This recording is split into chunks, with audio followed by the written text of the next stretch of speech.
Senator, when his or her name is called, will stand in his or her place and vote guilty or not guilty as required by Rule 23 of the Senate Rules on Impeachment. Article 1, Section 3, Clause 6 of the Constitution regarding the vote required for conviction on impeachment provides that no person shall be convicted without the concurrence of 2/3 of the members present.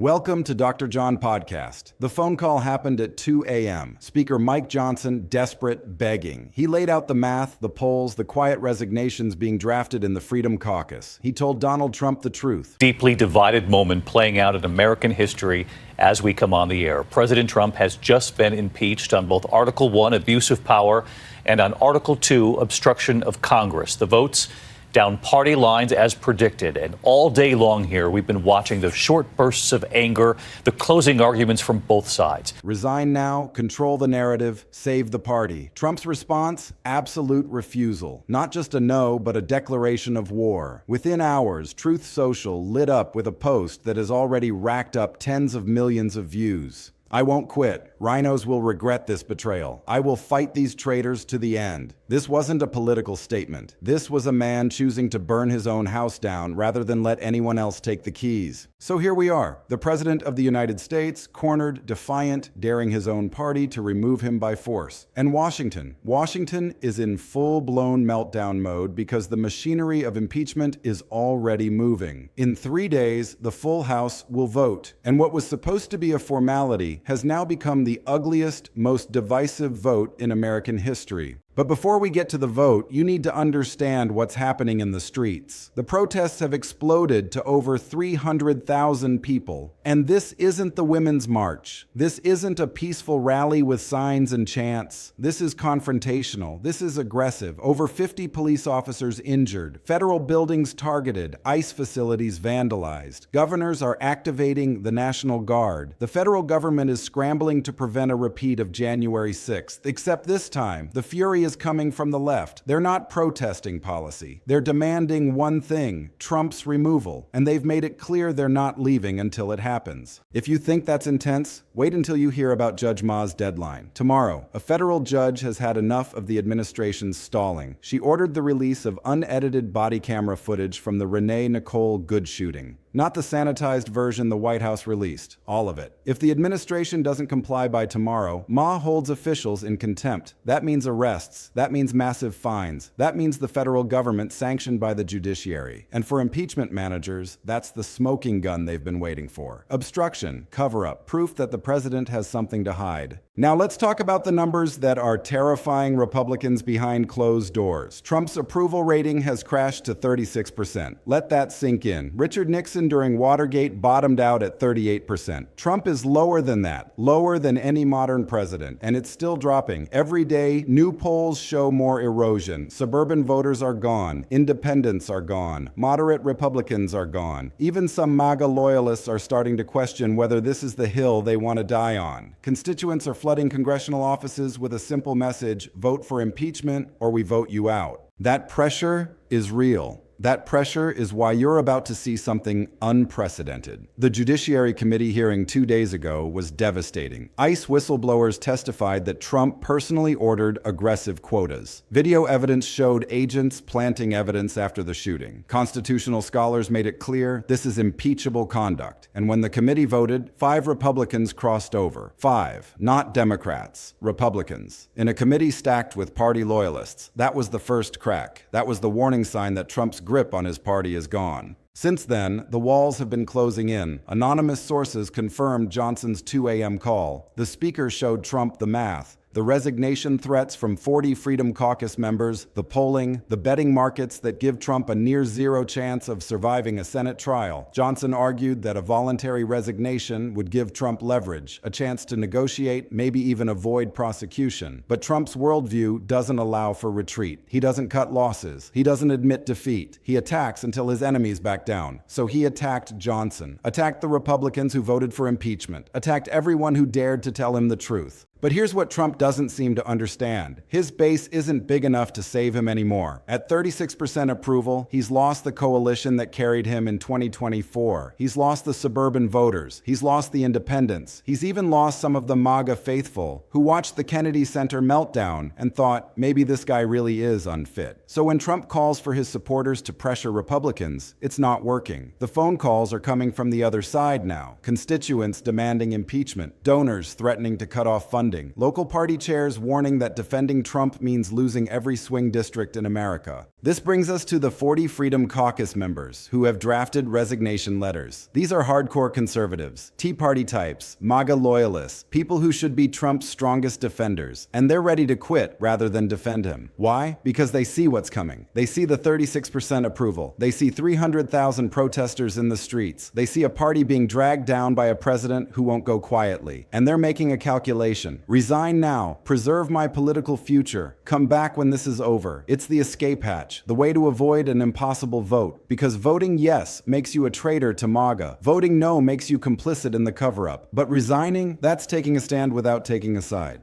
The strategic question is timing. If these 40 resign before the House vote, Democrats take control immediately. Jeffries becomes Speaker, committees flip, impeachment passes, but it's purely partisan. That actually helps Trump, lets him claim it's all political. But if they resign after the vote, they have to choose. They have to take a side. So the smart money says they resign Saturday night. The night before the vote, they escape responsibility, they avoid the roll call, and they let the impeachment happen without having to be on the record. Now let's talk about what Sunday actually looks like. The House convenes in emergency session. Democrats control the floor. They bring the articles up for debate. The evidence is played on screens across the chamber. Whistleblower testimony, body cam footage, legal analysis. Democrats make their case. Republicans defend. But then something happens that changes everything. Republicans start breaking. One by one, they stand up and explain why they're voting yes, why the evidence is too overwhelming, why they can't defend the indefensible, why they have to vote their conscience. Those speeches will be powerful. They'll be replayed for years. And when the vote comes, you're looking at 230, maybe 240 yes votes. All Democrats, plus 20 to 30 Republicans. That's not a partisan impeachment. That's a bipartisan mandate. Trump's reaction, he'll be watching, he'll be posting, he'll be melting down in real time. Expect all caps. Expect attacks on every Republican who votes yes. Expect demands for primaries, for retaliation, for blood. It'll make the Kennedy Center rant look calm, because Trump will be watching his own party abandon him on live television. And he won't accept it. He'll claim fraud. He'll claim the vote was rigged. He'll do anything to avoid facing the truth. Once the articles pass, they go to the Senate. Chief Justice presides. Senators become jurors. The trial starts within a week. Democrats want to move fast. They want to strike while the momentum is strong. The timeline is aggressive. Trial by late January. Verdict by early February. Trump could be removed from office in less than a month. But here's what makes the Senate trial different. In the House, impeachment is political. In the Senate, it's legal. The House managers will present evidence, Trump's lawyers will defend, senators will ask questions, and then they'll vote. Republicans need to hold 34 votes to acquit. That's a high bar. Historically, almost impossible. But these aren't normal circumstances. Trump's approval is at 36%. Republican senators are seeing the protests. They're seeing the evidence. They're seeing their own constituents demanding conviction. And some of them are doing the math. Can I survive 2026 if I defend Trump? Can I win re-election if I vote to acquit? For senators in swing states, the answer is no. For senators like Romney, Murkowski, Collins, who've broken with Trump before, the answer is no. Add them up and you might get to 67. You might get conviction, you might get removal.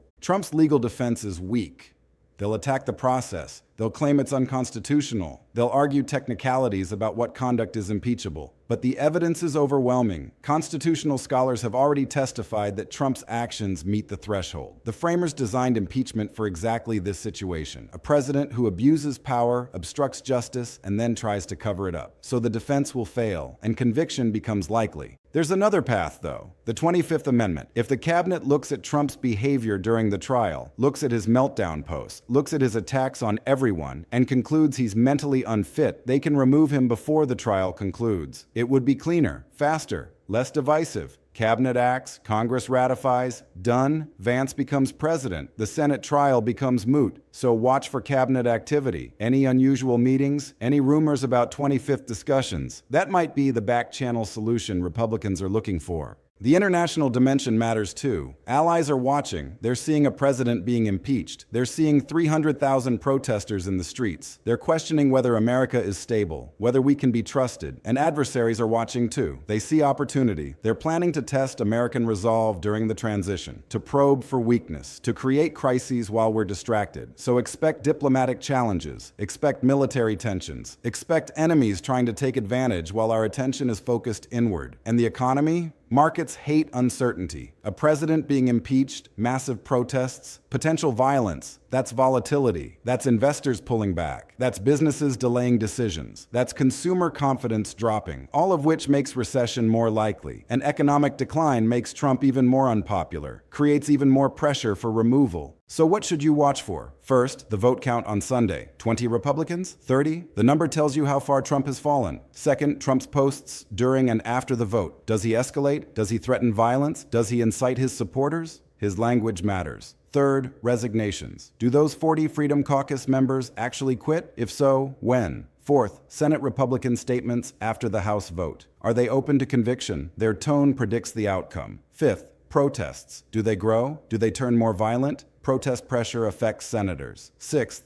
cabinet activity. Any signs of 25th Amendment preparation? Seventh, Judge Ma's contempt ruling tomorrow. Does the footage get released? Do officials get arrested? This is the moment. Sunday's vote is the most important moment of Trump's presidency. His political life ends or continues based on what happens in that chamber. And we're going to be there, covering every angle, every vote, every reaction, every consequence. This is history unfolding, democracy being tested, accountability happening or failing, and we're documenting every second. Trump refused the off-ramp. He rejected Johnson's plea. He chose scorched earth over strategic retreat. Now his own party is about to vote to impeach him. The protesters aren't leaving. The courts aren't backing down. The Senate is preparing for trial. Everything is converging on one moment, one vote, one decision that will determine whether the President of the United States is removed from office or somehow survives. Stay tuned. Sunday changes everything.